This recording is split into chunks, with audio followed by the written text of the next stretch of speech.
Ok, j'ai parlé récemment du mot though sur la chaîne, et encore plus récemment du th. Et dans les commentaires, on m'a parlé de tous les autres mots qui ressemblent à though. J'en ai déjà parlé en grosse partie dans l'épisode sur la prononciation de la syllabe OUGH, mais aujourd'hui, tentons de récapituler tout ça une bonne fois pour toutes. Là, à l'écran, je vous ai mis les 7 mots qui, je pense, posent problème et dont on va parler aujourd'hui. Ils se ressemblent beaucoup, mais ne s'écrivent pas de la même manière, ne se prononcent pas de la même manière, et surtout ne veulent pas dire la même chose. Et commençons par le plus petit. Tough. T-E-F.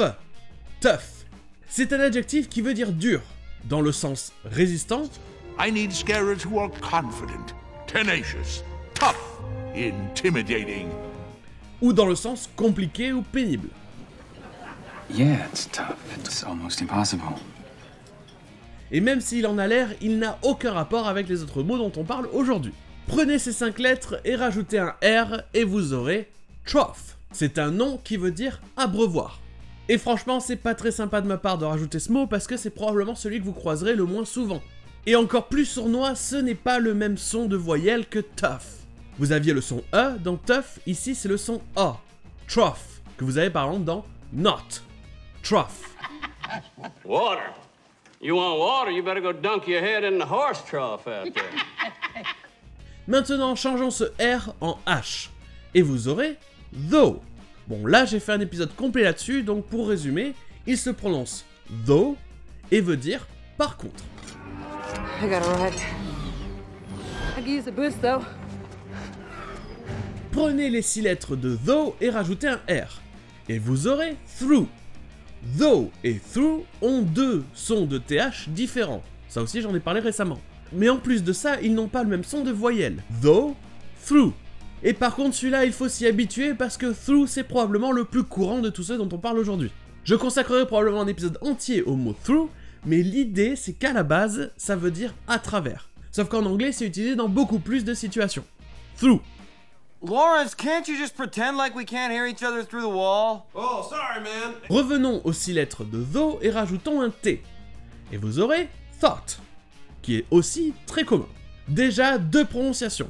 En anglais britannique, ce sera avec le son O de door, thought, et en anglais américain, ce sera avec le O de trough et not qu'on a vu tout à l'heure, thought. Et en plus de ça, vous avez le son de TH, th, et le T à la fin.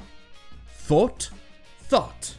Et ça, c'est le participe passé du verbe to think, qui veut dire penser ou réfléchir. Juggernaut!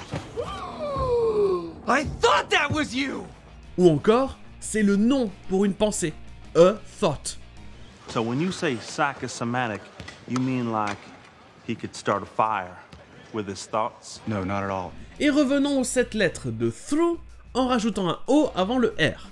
Et cette fois, ça donnera thorough, qui est des fois aussi prononcé thorough, quelque chose ou quelqu'un de minutieux ou de complet.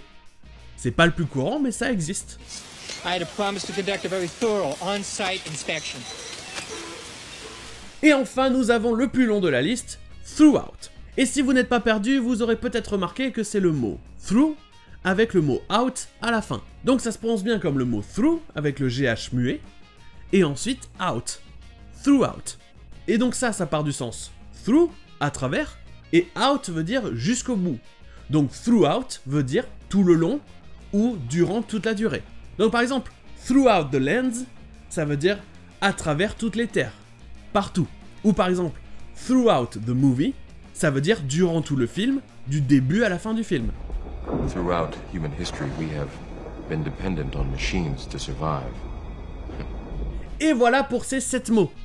Tough, trough, though, through, thought, thorough et throughout. Et à part through et throughout, ce sont des mots qui ne sont pas de la même famille, qui s'écrivent différemment et qui n'ont pas le même sens. En clair, c'est le genre de choses qui vient avec l'entraînement. And although many thoughts raced through our minds, we barely spoke. Et sur ce, je vous dis à demain.